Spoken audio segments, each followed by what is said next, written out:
Today, we're unboxing the Quieter DL, a mini PC designed specifically for silent environments. Inside the box, you'll find User Manual, Quieter DL Mini PC, Visa Mount Bracket, Power Adapter, UL Plug, a bag of screws. These are all the accessories included in the box. This mini PC features a simple, elegant design with a compact and portable body. Let's take a look at its port design. The front has a simple and intuitive power button. The right side features 3 USB ports and a Kensington security lock slot.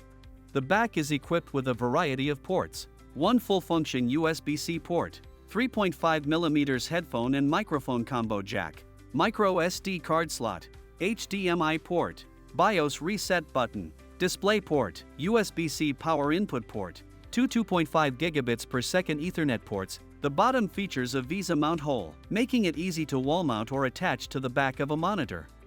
Here's a look at the storage expansion on the Quieter DL. It features an M.2 slot that supports M.2 2280 NVMe and SATA SSDs, allowing you to easily expand storage according to your needs. No more worrying about running out of space.